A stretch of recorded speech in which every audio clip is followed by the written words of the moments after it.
Knowledge stem চ্যানেলে স্বাগত। আজকের আলোচনার বিষয় হচ্ছে নবম শ্রেণী ইতিহাসের কিছু 2 মার্কের সাজেশন টাইপের কোশ্চেন, যেগুলো তোমরা বাড়িতে প্র্যাকটিস করলে অবশ্যই আশা করছি তোমাদের যে 16টা প্রশ্ন দেওয়া থাকবে, যার মধ্যে 11টা করতে হবে, সেই 11টা কোশ্চেন তোমরা নিশ্চিত পেয়ে নেবে। তো কোশ্চেনগুলো আলোচনা করার আগে তোমাদের আমি অবশ্যই অনুরোধ করবো, যারা যারা এখন পর্যন্ত চ্যানেলটি সাবস্ক্রাইব করোনি তারা চ্যানেলটি অবশ্যই সাবস্ক্রাইব করে দিও। তো চলো শুরু করা যাক। প্রথম অধ্যায়ের যে সকল 2 মার্কের প্রশ্নগুলো তোমরা করতে হবে সেগুলো হলো: 1. টেনিসকোর শপথ কী? 2. ফরাসি বিপ্লবের আদর্শগুলি কী ছিল? 3. লাল সন্ত্রাস বলতে কী বোঝো? 4. সন্ত্রাসের রাজত্ব বলতে কী বোঝো? 5. সেপ্টেম্বর হত্যাকাণ্ড কী? 6. Civil constitution of the clergy কী? 7. লেতার দ্য ক্যাসে কী? 8. অ্যাসানেট কী? 9. ফিজিক্স কাদের বলা হয়? এই 9টা প্রশ্ন। দ্বিতীয় অধ্যায়ের প্রশ্নগুলো হচ্ছে, দ্বিতীয় অধ্যায়টির নাম হচ্ছে বিপ্লবী আদর্শ, নেপোলিয়নের সাম্রাজ্য ও জাতীয়তাবাদ। এই অধ্যায়ের প্রশ্নগুলো হচ্ছে: 10. কোড নেপোলিয়ন কী? 11 নম্বর মহাদেশীয় অপরাধ ব্যবস্থা বলতে কী বোঝো? 12 নম্বর পোড়ামাটির নীতি কী? 13 নম্বর প্রশ্নটি হচ্ছে স্পেনীয় ক্ষত কী? 14 নম্বর প্রশ্ন শত দিবসের রাজত্ব বলতে কী বোঝো? 15 নম্বর প্রশ্ন হচ্ছে সম্রাট নেপোলিয়ন কেন দ্বিতীয় জাস্টিন বলা হয়? 16 নম্বর প্রশ্ন ধর্মমীমাংসা চুক্তি কী? 17 নম্বর প্রশ্ন কনফেডারেশন অফ দ্য রাইন কী?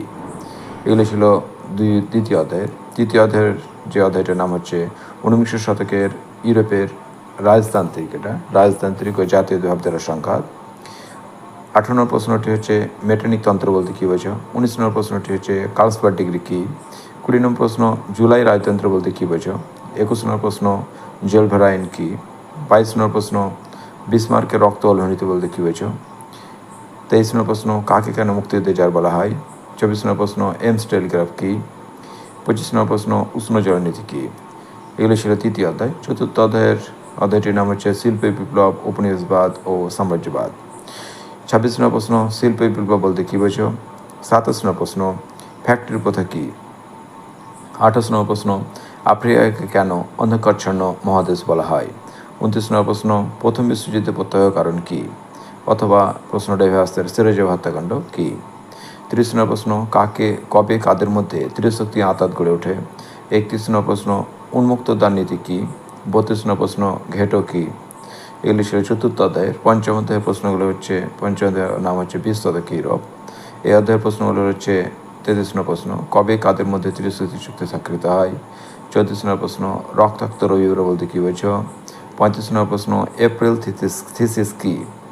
36 নম্বর প্রশ্ন কালো বৃহস্পতিবার কী? 37 নম্বর প্রশ্ন হেরেনবর্গ তত্ত্ব কী? ষষ্ঠ অধ্যায়, অর্থাৎ যে অধ্যায়টির নাম হচ্ছে দ্বিতীয় বিশ্বযুদ্ধ তারপর। এই অধ্যায়ের প্রশ্নগুলো হচ্ছে 38 নম্বর প্রশ্ন ভাইমার পর্যটনতন্ত্র কী? 39 নম্বর প্রশ্ন আনসুলুস কী? 40 নম্বর প্রশ্ন তোষণনীতি কী?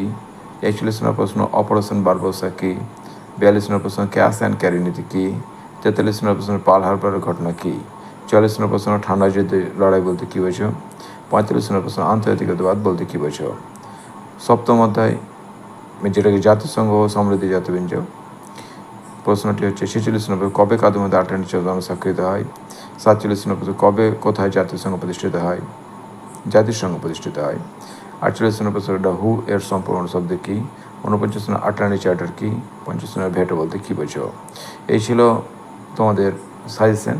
তোমরা যারা যারা এই উত্তরগুলো এখন পর্যন্ত পাওনি তারা অবশ্যই আমাদের চ্যানেলে সাবস্ক্রাইব করে তোমরা এই অধ্যায় ভিত্তিক তোমাদের উত্তর দেওয়া আছে সেগুলোতে তোমরা সংগ্রহ করে নিতে পারো। Thank you.